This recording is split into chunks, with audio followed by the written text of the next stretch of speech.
Hello, everybody. Welcome to Ape Nation, your number one source for all things Planet of the Apes on YouTube. My name is Josh, and today we have yet again a guest on the Ape Nation YouTube channel, the co-writer of an all-new book called The Unofficial Oral History of Planet of the Apes, Volumes 1 and 2. Volumes 1 is out right now. Volume 2 will be out at some point in the near future, I hope. Ed Gross, how are you doing today, Ed? I am great. I'm very excited about being here. I'm glad you're here too. So before we get started, do you want to kind of tell everyone who you are and some of the things you've written? Sure. I'm an entertainment journalist, have been for the past 40 years or so. I've been very blessed to be able to spend most of my career writing about the things I fell in love with as a kid. Doing interviews, writing books about Planet of the Apes, Star Trek, Superman, James Bond. I mean, almost anything I fell in love with as a kid, I've been able to do. So it's been a very happy career writing about the things you want to write about, being able to do the thing you love. And I'm currently the senior entertainment editor at Women's World and firstforwomen.com, That's awesome. focusing on classic TV and classic movies. So still trying to go forward with this stuff, That's really cool. even though I'm looking backwards. But anyway, I don't think it's really looking backwards. I mean, it's kind of more just reflecting on the past rather than looking backwards. nice. I Yeah, like that. yeah, yeah. Okay. So something that you've done, I guess, kind of started made at least part of your career is oral history books. Yeah. And that for a famous franchise, like you said, Star Trek, you did one for I think Star Wars. Yeah, you sent me the one. Um, Yeah, I've done about yeah, yeah, 14 of them. There's a lot of yeah. them. Yeah. And so was it something that you kind of were started to pursue after just kind of discovering your love for it or interest in it, or did it kind of just find you in some other way? The oral history you're Yeah, talking yeah, about. yeah. Yeah.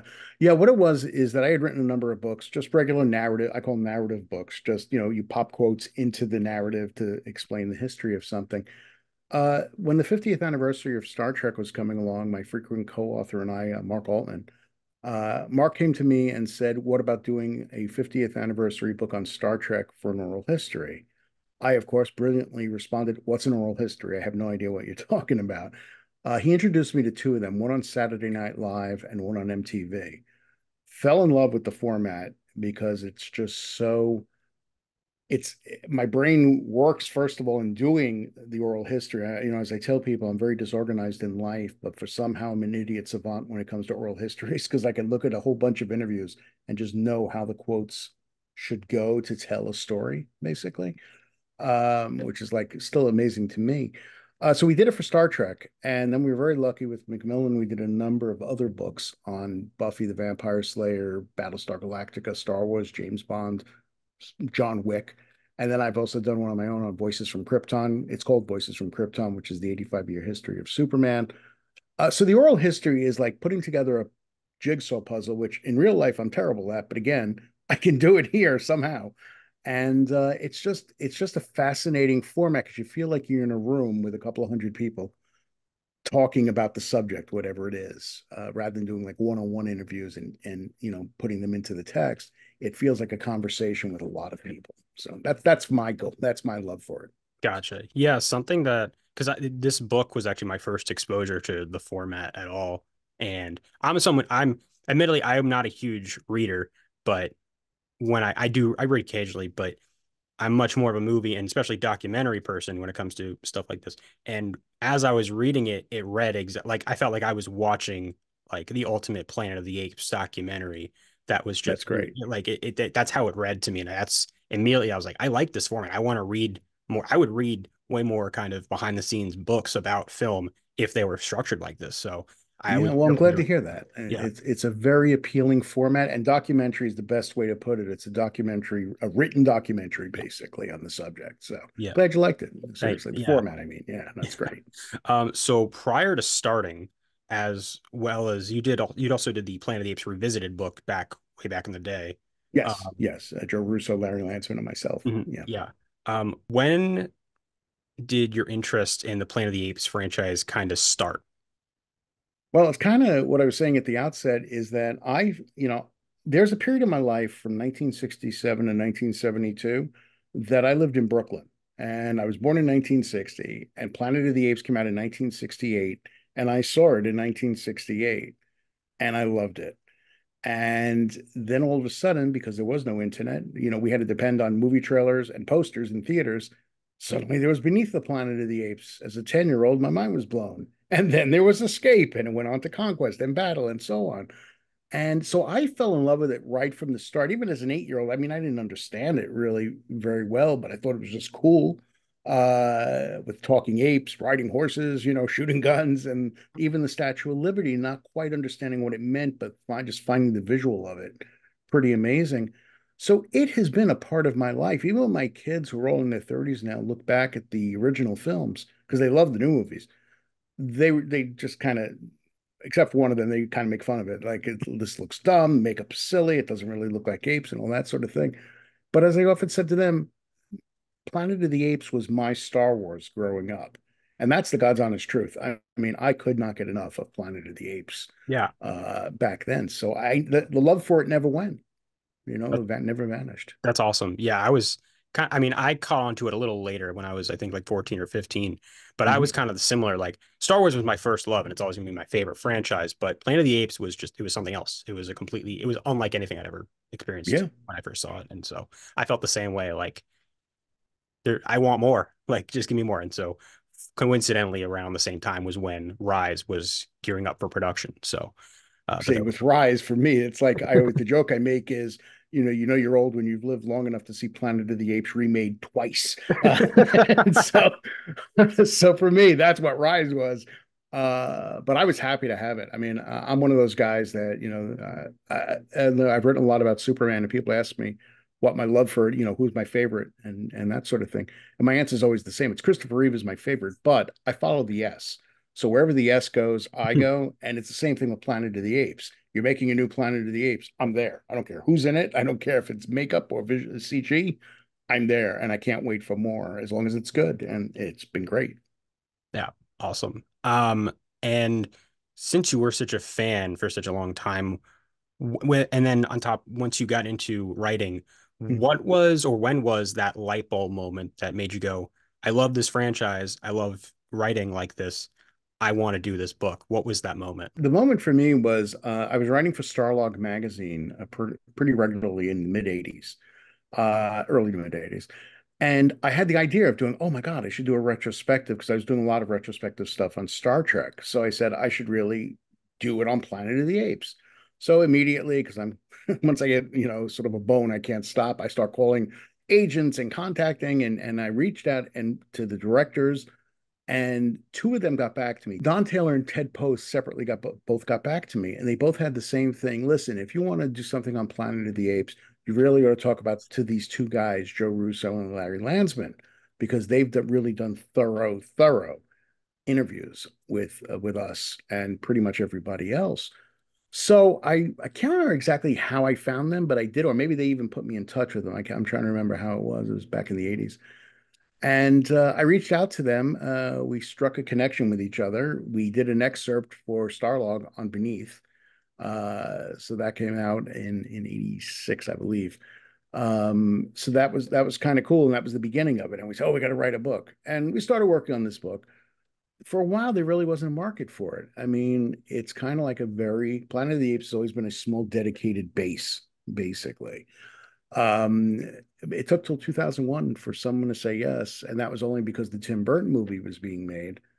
But we were able to pull together that. I mean, that's how it started, and then it was this amazing journey of creation of taking all these disparate interviews. Because then I started going out and doing my own interviews for it and pulling it all together to tell that history. And I mean, so proud of that book because it really is the most comprehensive look at the making of the Planet of the Apes films. I mean, the oral history is the next step. It's sort of the next evolution of that book.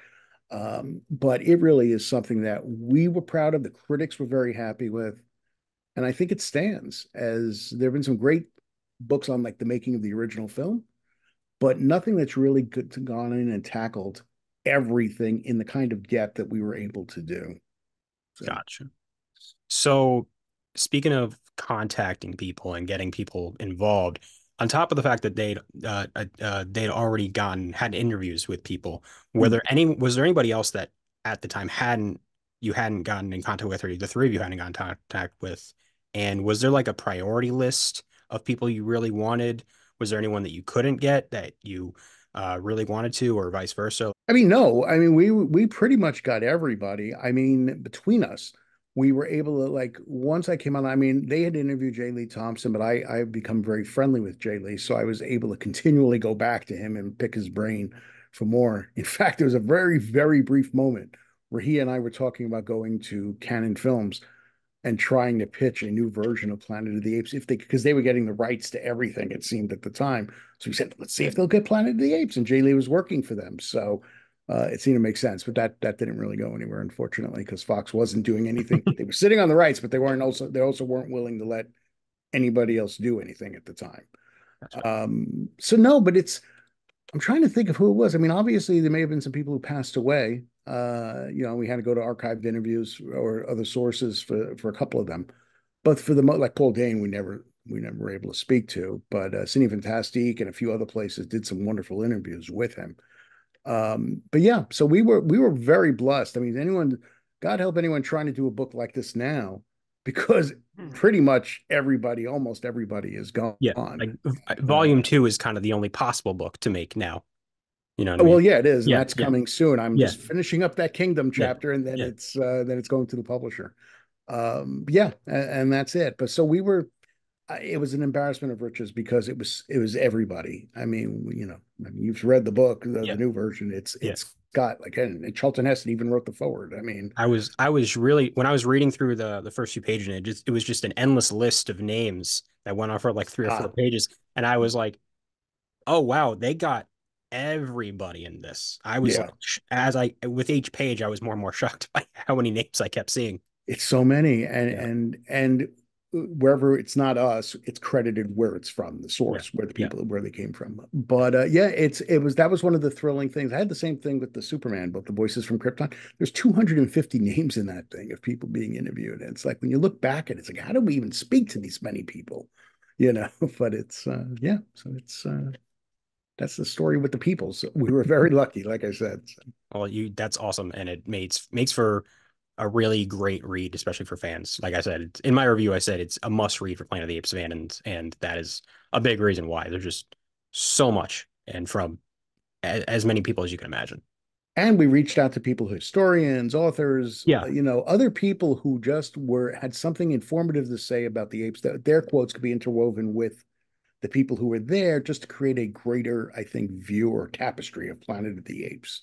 So, So something you told me a while back is that the decision to split the book into two didn't come until late in the process. And yeah, yeah. yeah, and so what was the reason ultimately? Length. I mean, Like to really? tell you the truth, I mean, the book already is on the first volume is close to 500 Yeah. pages, on its own.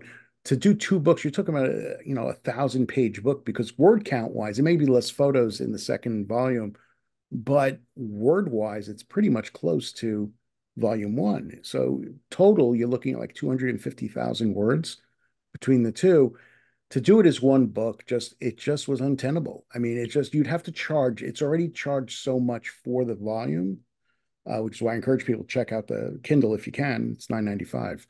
Self plug. But that's really the reason. But the decision was made very late in the game, which is why I know in your review commented that it kind of just ends. And in retrospect, after you said that, I went back and reread it. Yeah, I probably should have put a little more in there Still a before it great ended. read. Well, no, thank you, Yeah. but I do see your point there. But it is what it is, and like I say, I think, but that is really the reason for a second volume because there's so much more to cover. I Yeah. mean, not just Burton's movie; it's the TV shows, it's all the new movies, and it's just so much. Yeah. It just left me wanting more. That's I the was idea. yeah, I definitely I get why you split it. Yeah. If there's even more to come and almost as I don't know if there's equally as much in the next book or more or slightly less, but if it's even close to that same range, then I definitely get the length issue of it. It's got. I mean, it's got like pretty much everybody again. The difference is, I think, when you're dealing with something that's sort of more retro, like the original Planet of the Apes, where you're going to find a lot more people who are willing to take the time to really look back at sort of this moment in history that it's gone, right? So it's just something they're willing to talk about and reflect on. When you're talking to people while the movies are being made, it just doesn't give you that same perspective. So there's not as much they're going to say about it because in a sense you haven't had it sink in. You know what I mean? You're still like, even 2011 is not that long ago when Rise came out. So when people are talking about these things, it just doesn't have the historical perspective that I think the originals had because it was so far along from when they were made. Yeah. So since like I said, it was a late decision to split it, was there like when you first started, did you imagine it would just not be as long as it ended up being, or was that ever a thought process, or did you kind of just start writing and just wanted to see where it goes eventually? Well, once, the first book, obviously, we knew where Revisited ended. Yeah. And all of that was going to be expanded. And that was the key thing in doing Yeah. volume one. I don't want people to think it's like, oh, it's just the same book. It's not. There's so much more to it. But as you're writing it, as you're dealing with publishers and stuff, and they're getting nervous about the length of these things, uh, you kind of just have to make that decision. But it was, like I said, at the last minute, we finally looked at it and said, this can't be one book. I had the same experience with Mark Altman on the Star Trek book. It was supposed to be the 50-year history of Star Trek. It's called the 50-year mission in one book. And by the time we were done with just the original and we were plowing through in a good way, Next Generation and Voyager and Deep Space Nine and all the shows and the movies and everything else, we just realized, we said, look, we cannot fit this all in one book. I mean, went to the publisher and their response initially was, you know what, we'll be the judge of that. Then they looked at what we had sent them and they said, yeah, it needs to be two books. There's no way it can be one book. This is kind of the same thing. You're writing and writing, not thinking, oh, well, this is volume one and this is volume two. You just sort of writing and recognizing, this is getting really long. And then when you start tying, because the way we were doing it is we were separating, like, all right, all the individual chapters. So on Planet Beneath, Escape, whatever. And then you get to Burton and the TV show, and then you get to Dawn and Rise. I mean, Rise and Dawn and War and Kingdom. As you're looking at all those chapters, they're great as individual chapters. Then you start tying them together and you realize the monster you're in the middle of creating. And you realize you better do something about it because there's no way a publisher is going to put out a 1,000-page book on Planet of the Apes. So I would read it, but I yeah. would too. I mean, if I didn't write it, I would read it. But the realities of Yeah. publishing. So what are some of the things like when you were doing all of your research and putting this whole thing together and assembling everything, what were some of the things that kind of most surprised you that you discovered along the way about the franchise and its all the making of behind it? Now, you're talking just the original, you're talking the whole thing. Anything, like the Anything. entire franchise, yeah. I mean, I have to be honest, like the original is amazing. The fact that Planet of the Apes got made at all was amazing. And when I started going through like their research and stuff that they had done and then adding to it, and you see, like, I know one of your comments was that you didn't as much like the introductory stuff, the stuff that sort of was the road to what I think the chapter is called Road to the Planet of the Apes, Yeah. which is just really all that development stuff. Yeah. For me, that was my favorite part because that was all discovery. I mean, that was, to me, that was all like, holy God, I can't believe that, they had to do this. And Arthur B. Jacobs was fighting for this thing for so long. And the ups and downs, and it almost happens and it doesn't happen, and you're going to handle the makeup. Well, do a test. All of that to me blew me away because I just wasn't as aware of it. As much as I was familiar with the franchise, I kind of knew about the making of the different movies, but not the road to. And that to me was amazing. And in a sense, when we get to the 90s stuff, all those versions were surprising to me too, even though I was sort of a journalist and already aware of these things in development, sitting down and putting the pieces together of what went into and what attempts were made and that sort of thing to relaunch Planet of the Apes was fascinating to me. And then you get to the making of the Burton movie, which has its own stories, ups and downs as well. But then even with Dawn or Rise, I keep putting Dawn first. Even with Rise, what went into it and how it came out of nowhere, basically. A different idea entirely from Rick Jaffa and Amanda Silver suddenly becomes a Planet of the Apes movie and relaunches this franchise where we're now one film shy of the original film series in terms of numbers. I mean, so watching that come together was, or researching it and talking to people about it was fascinating again to me because it was so different from how they made the originals that it became a whole new, experience in terms of discovery. So there's so many elements of discovery in the making of these movies that were fascinating to me as we were putting the books together. Nice. Yeah.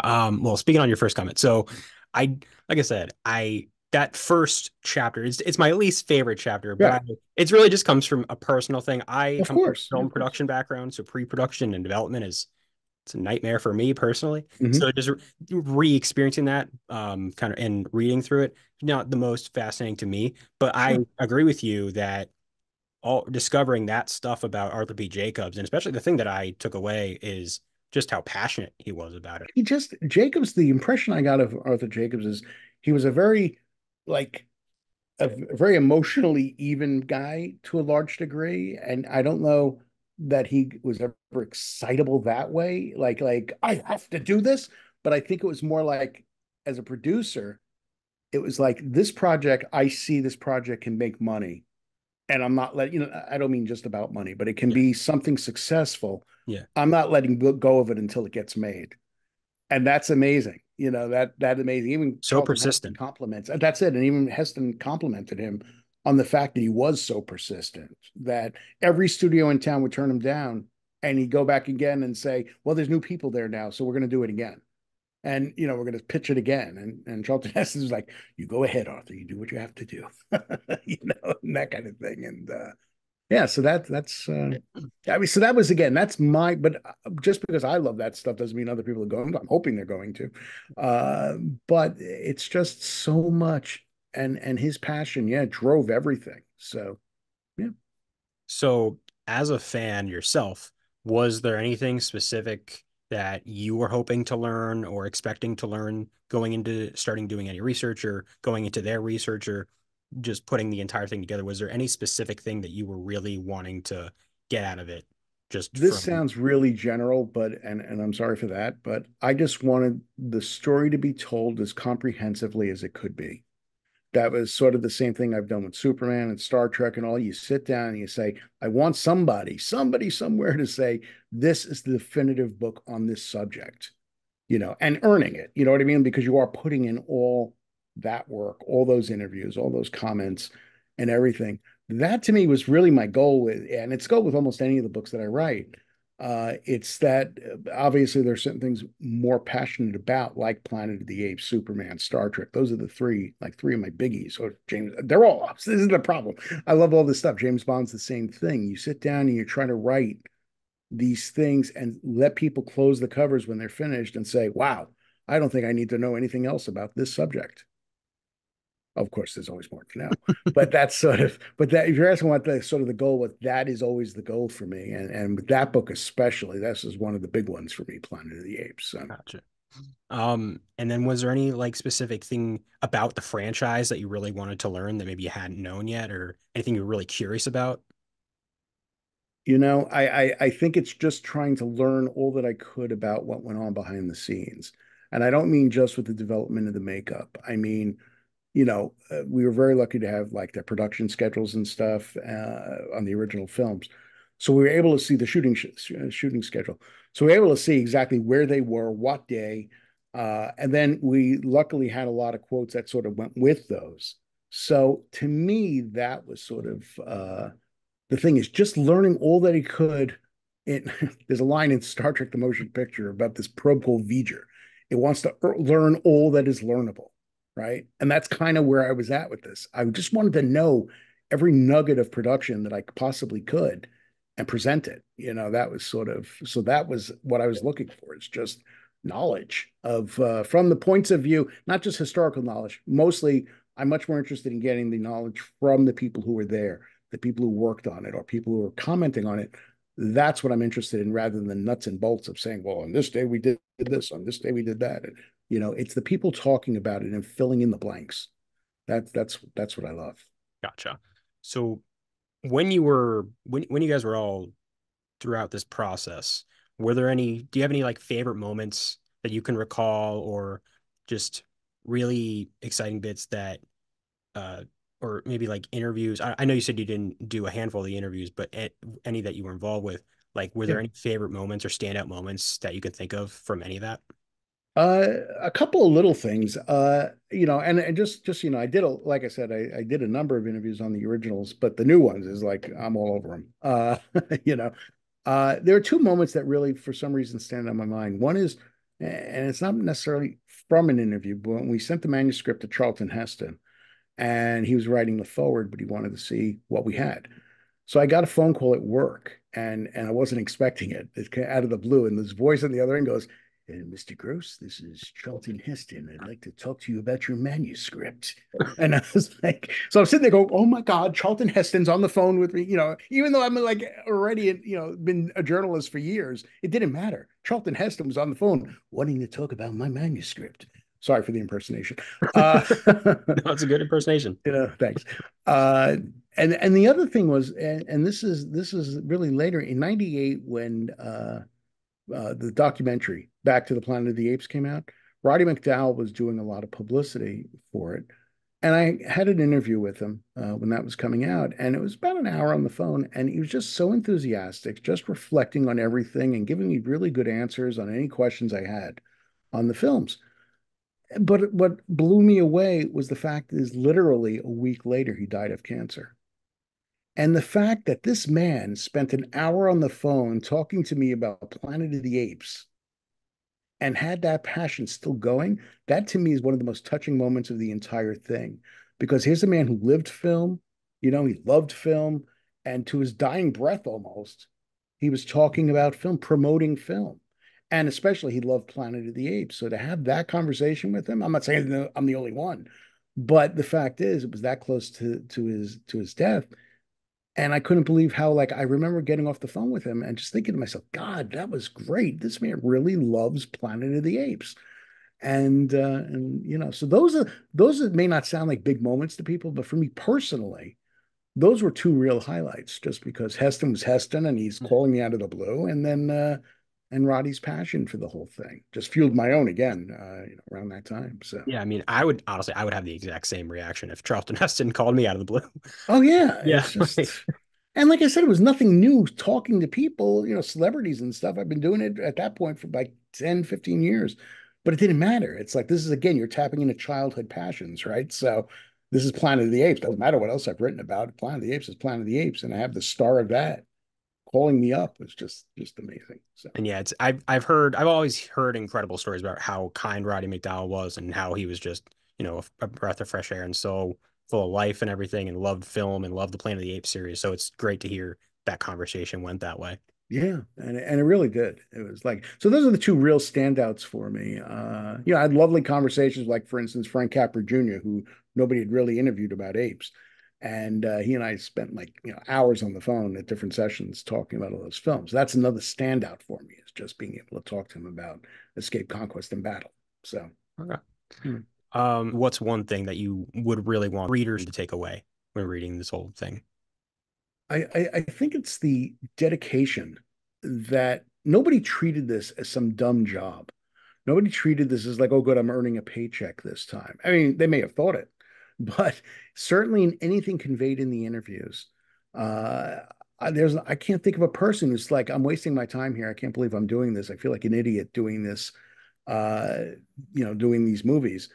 It was just such passion for it, and that to me, and that's the other thing. In speaking to people, whether you're talking about Planet of the Apes or Kingdom of the Planet of the Apes, when you're talking to people, the passion that is there for it is just wonderful because it really taps into your own. Because I've been a fan all my life, right? So it's like since this thing began, and to speak to these people who are all coming to it, not just as I wrote this script and I'm proud of it, or I'm directing this movie and I'm proud of it, more just really God, when I was a kid, Planet of the Apes meant this to me. Matt Reeves talked about how he had like a Super 8 movie of Beneath or something, and it just like it ate up the sprockets eventually.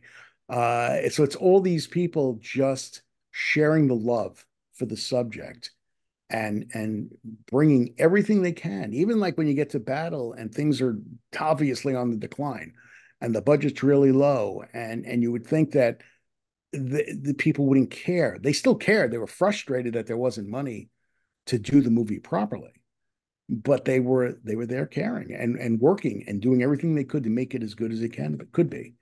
And and when it didn't work, they expressed that too. I mean, I remember talking to Frank Capra Jr. about Conquest and the ending, where they reshot the ending or re-edited the ending, I should say, where Caesar's gone from this revolutionary to saying, but those humans, they're not so bad after all, and they go through that whole thing. And I asked them about it because I said it's so obvious that it's dubbed in and it's not dubbed in well.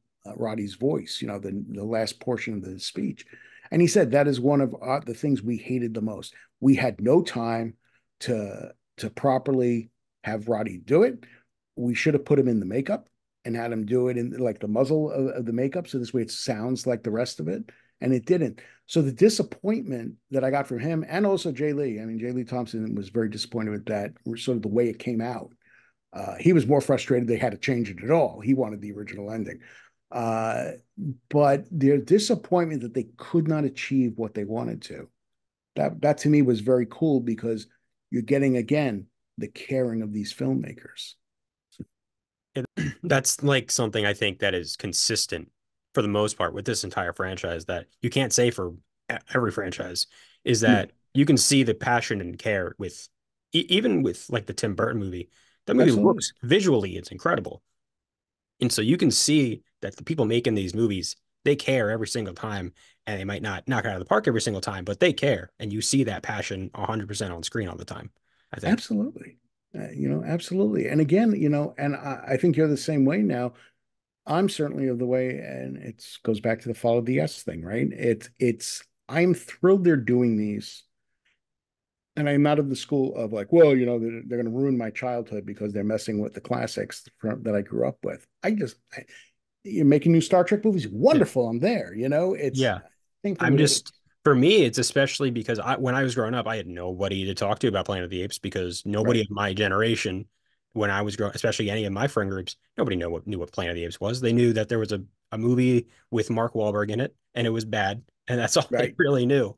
Right. Um, and so getting these new movies and it's kind of becoming popular again, it makes people go back and watch those old movies and also just builds out that fan base and more people talking about it and it makes it, relevant again. And I think that's just really cool. And so for as long whatever gets people talking about the franchise, whatever gets people appreciating the movies and appreciating the themes and the characters and everything that comes with that, I make as many as you want as long as that continues to happen.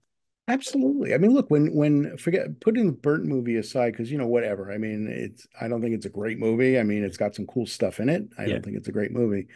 But when you get to Rise, that's again like Tim Burton. There was an old soap opera in the 60s, another one of my passions called Dark Shadows. Okay. It was a soap opera, it was a horror soap opera. It was the craziest thing. It ran in the 60s and early 70s. Burton makes a movie of it. And my impression at first was going to be, wow, he's going to bring life back to Dark Shadows the way J.J. Abrams did with the original Star Trek with his 2009 movie. And of course, he didn't. The movie was not well done. Rise could have been the same thing. It could have been like, well, it's going to bury the franchise for once and for all, or it's going to reinvigorate it. And thankfully, it reinvigorated it. And you're absolutely right. People will go back now and investigate the original movies and the TV show or whatever it may be. And I do think that's wonderful. And Yeah, and that's been one of my favorite things about running this channel is I get a lot of comments more and more as the months have gone on with people going, "You got me to watch the original series and now I love them." right. And I'm like, "That's awesome." Like Yeah. people are watching these movies that came out over 50 years ago that they otherwise never would have given a chance because of the age and the generation that they've just come from. And I think that's really cool that these It movies is because it's continue to all do part that. of a whole. Yeah. It's all that, and that's the beauty of it. It's like even in Kingdom of the Planet of the Apes, where they did the cornfield scene, a variation of it, and had Jerry Goldsmith like music, if it wasn't the exact music in it, Hmm. that's brilliant because if you've now gone back and discovered the You original films, recognize you it. can say, "Oh my God, that's a tribute to that thing," Yeah. and But I look at it as a whole. It's all part of this legacy that is Planet of the Apes. Even if the new movies never connect to the originals in the end, all right, so what? They made their own thing, their own brand, their multiverse version of Planet of the Apes, whatever you want to call it. And the fact that it's all there and it's still growing. I mean, they Yeah. have this. You saw they had the Kickstarter for the RPG Yep. Yep. game, right? Yep. And it's like, and it's doing phenomenally, and that's wonderful that there's this interest in Planet of the Apes, whereas it's always felt like a very small fan base.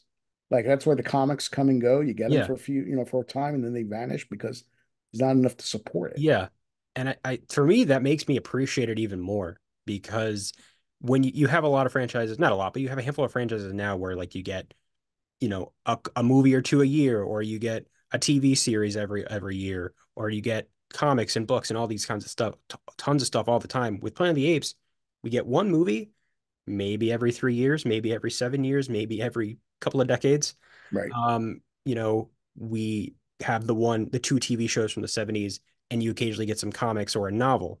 But I think that makes people appreciate it more. And it's also, I think, makes it more accessible for people. Yeah. Yeah. No, absolutely. And because they're also, you get the feeling, yes, they want to make money. Obviously, they do. But they're also, in a sense, recognizing limitations. They're not just throwing Planet of the Apes on everything they possibly can, like you were just Yeah. saying, right? Because I think they recognize that we have to treat this thing with a little finesse to make sure that it lasts, Yeah. rather. They're looking at a long game, I think, rather than like milk this thing for everything it's got, Yeah. I every think time a movie comes out. it's kind of a blessing, I think, that these movies don't make $1 billion because Yeah, it keeps them in that position where they make just enough to do well and keep the series going, but they don't make enough to make it this juggernaut that's going to be milked for all it's worth. And I think right. that's part of what makes that thing special, really, for me. Yeah, and also like if you look at the box office decline between Dawn and War, it's like a $300 million drop, which is a pretty big drop. They nonetheless went forward with Kingdom. Kingdom, given the current movie marketplace, not counting like Inside Out 2, Yeah. which is like crazy successful, Kingdom is nonetheless already in profit. If you go by the formula of doubling your budget to make your money back, to basically be in profit, that's always been the standard formula that Hollywood has used. Then this movie has done that. It's in profit now. It hasn't gone to digital. It hasn't gone to Blu-ray yet, which to me indicates that they're not going to be willing to stop this because there's obviously still life in it, and they're not like doing Rocky Five just to milk it and say how much more money can we make out of this. They're going to do new Planet of the Apes 5, which hopefully will live up to the standard now established in Kingdom and go forward from there. So, I mean, that's what I like about it. It's not just a money grab. It doesn't feel like one. Yeah, it really doesn't. And I think it's been how long it's been since Rise? I think 13 years now. Yeah. And they're still going strong. They're still consistently in quality, and people are liking them, and they're doing well. So I don't think you can ask for any more than that. And Kingdom was the real test. Yeah, If they could not have pulled off Kingdom and it failed, that would have been that would it. have been it. It would have Yeah, been done, it right? would have been The rebooted again in 20 years. Exactly. And the fact that they good, hopefully I'll be around to re-see it reborn 3 times instead of twice. But the fact is, they put a lot of care into it. They really tried to create. They didn't just say, "Well, we're going to continue from where the last movie left off." It was a bold move, I think, jumping ahead and establishing a new version of the world, 300 years or whatever it is, in this new movie, rather than just go with the tried and true. Right? Well, this worked, so let's stick with this. I think it's always been a franchise of sort of taking chances Yeah, and pushing the envelope a little further as it goes on rather than retreating. And yeah, I'm not talking about the budgets of the original films, but they were always trying. Hey, look how brilliant it is to go from beneath to escape yeah. and from escape to conquest. I mean, that's astounding. That's brilliant, even though they didn't know they were going to be making these sequels. I think Escape is one of my favorite sequels ever So good. because it's so creative because Yeah, and it's creative because they were forced to be creative, not because exactly. it was because they had their back against the wall. Okay, the planet's gone. What do we do? Time travel. And I think it in a way it could be lazy, but the way it was utilized, I think, was really creative. And so yeah, Well, they it's didn't such a expect a sequel. I mean, no. nobody back then expected sequels. Now everything is designed as a franchise. It's like, well, we're planning the 3 movies and we're going to go from there and we're going to market this. I'm going to do a TV show spinoff and we're going to do this. And That's how everything is created these days. And I think that's what people are suddenly getting tired of after all those years of doing it. Back then, there was no plan. There was no plan for Beneath. It was just like Fox needed to hit money, Yeah. basically. And it was just like they'd had some failures. And how can we manufacture a sequel to Beneath? And then suddenly, when it's all said and done, you look back and they created a series of films that are tied together, and it's brilliant in retrospect, even though they're certainly plot holes you can point to, but we ignore those because we're Planet of the Apes fans and we love these movies. But what they created was astounding and so ahead of its time. Bond was always doing standalone movies, just adventures of James Bond, and there were other series like that. This was a continuing story, even retroactively, a continuing story that it just stands the test of time. It's just wonderful what they created by accident. So speaking of those sequels, I'm assuming the original 68 movie is your favorite, correct? Yeah, I think it has to be. I Yeah, mean, yeah, it just, how do you get past that? Some of the more other movies are more fun, yeah, but the 68 movie yeah. started it all, and it's a great movie. So Yeah. So outside of that original movie, any whether it be any original sequels or the new movies, what are your like maybe top three or just your favorite one of that's come out outside of the original? I would say Escape would be at the top because Yep. Escape to me was brilliant. It was taking Planet, turning it on it, doing the opposite of it, the reverse of Planet, and pulling it off. Dawn to me was just incredible because it just is so emotional. The effects are even more impressive. There are so many great moments. I tear up every time uh, um, Caesar and Jason Clarke's character, Malcolm. uh, Yeah. Malcolm, thank you. Yeah. God, people are going to say, "What the hell is this guy writing a book about?" I'm old. Leave me alone. I've been around for a long time. Uh, the moment where Caesar and Malcolm shake hands and say the word trust, it brings me to tears. I mean, teary eyed, I should say. I mean, because for some reason, there's something so powerful because we know it all goes south 10 Yeah. minutes later. It's all going south. So that's so powerful. It's like Um, that last moment before, you know, the entire world goes to the apes and war breaks yeah, out. Yeah. yeah. There's this one moment of hope. Yeah. Like Rick Jaffa pointed out to me that all the research that Fox does, people want in these movies to at least get a sense that there's a possibility of something working out between apes and humans, that there being some sort of semblance, of living, coexisting. And it keeps getting taken away. I mean, in these movies, you keep getting that suggestion and it gets taken away. The third one I think that really pops in my head though, and this is not to denigrate Rise or War or Kingdom, Conquest of the Planet of the Apes has always been a very, very strong one for me. I think largely because of Roddy's performance in it, because what he does to that makeup at different moments in that movie, and especially in that speech, the original version of that speech, I cannot believe the power that he conveys as Caesar when apes are finally in control, are taking control. It just blows me away. It's I, just I wonderful. remember when I first saw Conquest and I was just dumbfounded by it. I was like, it was immediately I was at that age where like everything darker is your favorite thing. Yeah, You're yeah. 16 years old. But I remember loving that movie so much. I'm like, this is the best one by far. It's Hmm. so cool. And even as I got older, I'm like, it's just so mature. And you're right. It's because of Roddy McDowall. That speech, the original unrated version of it Yeah. is actually I think it's in both versions of the It is. It just um adds more yeah, to yeah, it yeah, yeah. at the But yeah, it's so powerful. It's my favorite, one of my favorite moments in the entire original, probably just in the entire series in general. Um, and yeah, you're right. I have a couple issues with the movie, but it's that it all comes down to those final few minutes and it sticks with you. It's it pays incredible. off Yeah, everything that's yeah, been sort of set yeah, up in terms of watching apes be abused and all that yeah. stuff and all that. And I mean, you say you're 16. I was 12 when Conquest came out. And back then, my God, the people I bored to death by doing, well, there's fire, there's smoke, and just going on from there. And I mean, my God, I never shut up with that thing. That speech was so powerful to me. So Yeah, he just his line delivery, the way he delivered his dialogue is so just intense, just nonstop from start to finish, and you memor it. You can memorize every single line because of how well he delivers it. absolutely. And even the moment with McDonald in the tunnel. that in that tunnel when he where he goes, reveals I himself. am the Yeah, one they're yeah, looking for. And then it's basically putting it out there why he's doing what he's doing, yeah, despite McDonald's response to him. And even that's more subtle, and yet he still conveys yeah, so much. Not all of them are cruel. Oh, a handful perhaps, or whatever he says. I mean, yeah.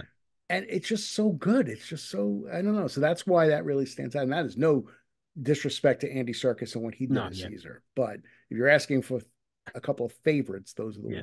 ones. There's a moment in that scene where he's revealing the moment right before he says, "I understand, Mr. McDonald." There's just that silence, and you see the look in his eyes, and he just closes his eyes, and he's about to say it. You can feel it. You can feel it Absolutely. just from his eyes. That's always what I've loved about his acting is he's because of the makeup, he has to use his eyes a lot, and he's so good at it. Absolutely. And you can see he's waiting. Do I speak to this man? Do Yeah, I actually reveal myself? yeah. And it's all conveyed with the eyes. I mean, it's just really great stuff. So Yeah. yeah, so those, if I was to pick three of my favorites, I think, and granted, I'm probably partial to old school because I'm old school. I was there, and those movies mean so much to me. But yes, Escape, Dawn, and Conquest, I would think, are three of my favorites. So, speaking of the whole franchise and the rest of the franchise, Yeah. you're currently finishing up you said the Kingdom chapter of Volume 2. Yes. And is there anything, I don't want you to obviously spoil anything or say anything that hasn't been revealed yet, but is there anything that you're really excited for people to read about that hasn't been revealed yet that's going to be revealed in this book for Volume 2? I mean, there's some details about Kingdom that didn't quite make it into the final version that I'm looking forward to sharing. That like what certain things meant. From some of the interviews I've done, I've been able to sort of find things like, oh, this is what this meant. No, see, see, I was going to say Caesar, not Caesar. No, no, no more of him. Noah's looking through the telescope. What does it mean? What is he seeing? Well, I know what he was supposed to see, and hopefully, that'll be in there, and people can see what it was supposed to be. No, it's just, it picks up with the TV show, which is celebrating its 50th anniversary this year. So it starts with that, and then goes to the animated show. I mean, and I also think the everything that went into the road to Tim Burton is interesting, because we were able to get interviews with a number of people who were involved in those different attempted versions. And I think that stuff is fascinating. And we dig in the Burton movie too. There's a lot in there. I mean, so there's a lot, I think, of interesting things that will inform people of what went on behind the scenes. And of course, with the new trilogy and that. But again, it doesn't have the historical perspective that you'd wish it have because it hasn't been that long. But that being said, I think we really nail, sort of what went on. And there's maybe not one thing I can point to and say, that's what I want people to know. But again, I want you to come away from it feeling like you learned pretty much all you could about these movies, just like on the originals. Whether we achieved that or not, I don't know, but that's certainly the intent. So for Volume 2, Mhm. was there anyone that was interviewed that was really especially like exciting to talk to for you? Someone from any of the new movies, like whether it be behind the scenes or in front of the camera, like really gave you something that was really exciting to talk about. I mean, I was luckily able to talk to most of the people during the making of the movies themselves, like Mariah during Rise and when it came out. I did a lot, like Andy Serkis, I spoke to a number of times, probably spoke to Andy like 5 or 6 times total, over time. So it was like I was thrilled. I love doing interviews. I've always said to people that if I could just do interviews and not bother writing them up, I'd be okay with that because I just love the process of speaking to people about these things. So it was just speaking to everybody, Woody Harrelson about playing the Colonel and all of them, they all brought such interesting perspectives. So that I can't say there's any one that I would look at and say, God, I'm so glad I got them because it kind of was happening during the process of the movies and then afterwards catching up with people and talking to them again. Rick Jaffa, talking to him as in depth as I've been able to talk to him has been wonderful. He and I had a nice connection when Rise, the first interview I did with him on Rise, and I spoke to him, a few weeks ago. So it's like it's a constant level of communication. So I always welcome that sort of thing. one of the highlights for me is not about the new movies, about the TV show. I got James Norton. Norton. Sorry. James Norton to talk about the TV show, and he doesn't do a lot of interviews about the show. So that was exciting for me to get him. I mean, that to me was like a holy grail getting James Norton to talk about the show. So yeah, so it's just getting again, just getting all the voices. I mean, that's it. There was no one in particular that I was just like, yeah, it's the same thing with the originals as well in the first volume. It's just like having the opportunity to tell the story. That's really what it's about. So So I guess kind of moving on from this specific book, and when it comes to, because you're going to continue, I assume, to do oral history books. I And hope so. I assume you. Is there any that you haven't done yet that you really want to? Is there any specific franchise or anything you really want to tackle? One I would love to do, and again, it goes back to my childhood, is I've done a number of interviews on Dark Shadows over the years, and there's a 60th anniversary of that show coming up in 2026. The problem with that is I don't have enough interviews, and most of the people are gone that worked on Dark Shadows. So that's a tougher egg to crack. I mean, I may do a book with a collection of interviews related to Dark Shadows, but there's nothing like when I look at, you know, what I would do for oral histories going forward, there are some things I'm talking about doing, but most of the big ones I've done. I mean, and that's a challenge in a way because I've also done them on Star Wars and John Wick of all things, uh, or co-written them rather than Stargate. So all of these franchises that I've loved growing up, I've done oral histories on, and now it's a challenge of starting anew. And that the challenge of that is, I've been doing this for 40 years, right? So I call it an archive, but it's really just a bunch of cassette tapes in a boxes down in my basement. But I like the sound of archive better. So whenever I start one of these projects, I have a base that I'm starting from. It's like, oh, so and so is gone. I got him on tape. I interviewed him. And that's always a cool thing where you can do that. I don't think going forward, there's anything in my archives that would serve as a sort of a ground floor into insight into a franchise, whatever that franchise is. And the other thing that's changed too is the studios have become much tougher to deal with in a lot of ways.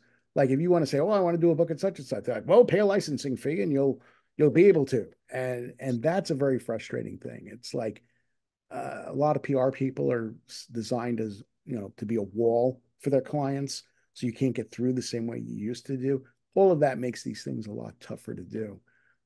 So we'll see. I mean, I want to certainly push forward with more of them, and I've said to people, if I could do the rest of my life just writing oral history books, that would make me very, very happy.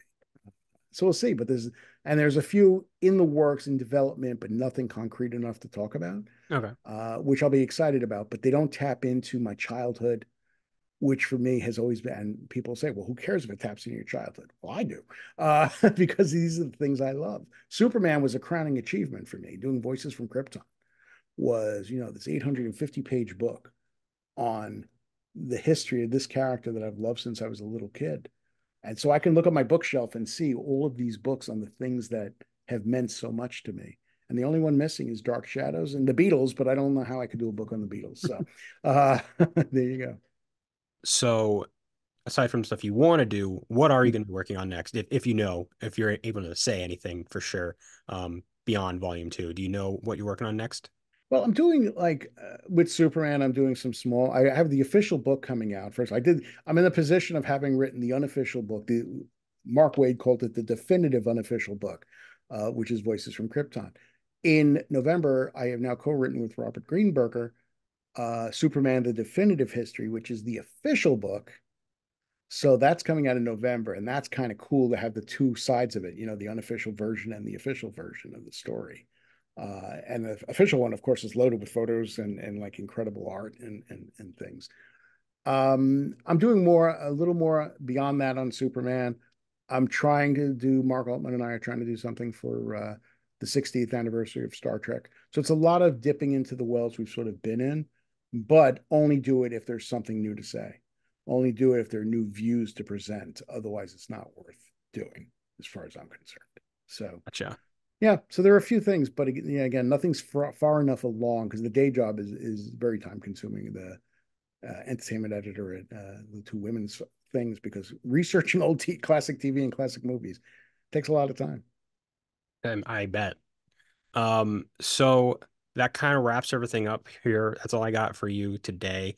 But I want to say thank you so much for taking time to talk to me today. I think this is a really great book. I think all three of you did a really great job putting this together. There's so much. Seriously, if you haven't read the book, go get it. It's really great. If you're a fan of these original movies, go check it out. It is so full of so much really interesting information. Great, so many great photos I didn't expect to see. And it's just a really fun read for fans. So, Ed, you all did such a great job with this book. Thank you so much for putting it together. And again, thank you so much for taking time to come talk to me today.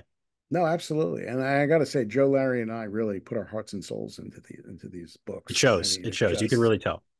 so and I want to say I appreciate the fact that it sounds like we're just like kissing each other's butt here, but I'm not. I don't mean it that way. I'm really happy with the fact that you're doing Ape Nation because it's the only channel that's so dedicated to Yeah, Planet of the Apes.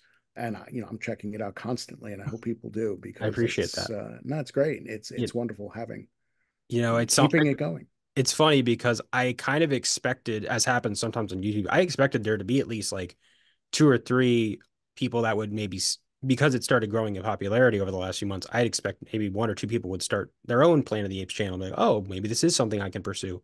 But Right. no, I'm still the only one doing it. And that's but yeah, it's been really cool. So yeah, I'm glad you're checking it. I'm glad you're loving everything I'm putting out. Yeah, no, absolutely. Hey, Yeah. apes live, right? So where can people find you online if they want to keep up with you or find out more about what more of your work? Well, I guess the best place would be I have a blog, edgrosswriter.com. And I don't update it as much because, again, there's no time. The day goes too quick.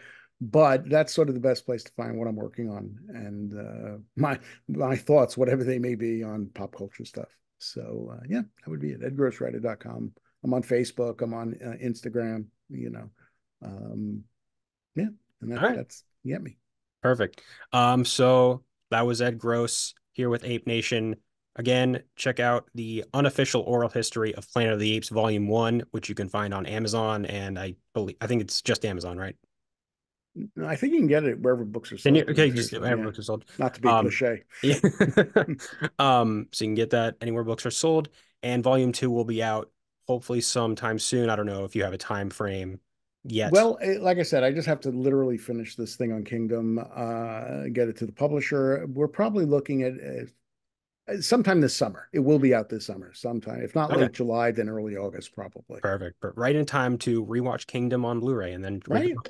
We thought Um, all that out. Not really. so again, thank you, Ed, for coming and talking to me, and thank you all for checking out Ape Nation. Ed, have a good one. Thank you, you too.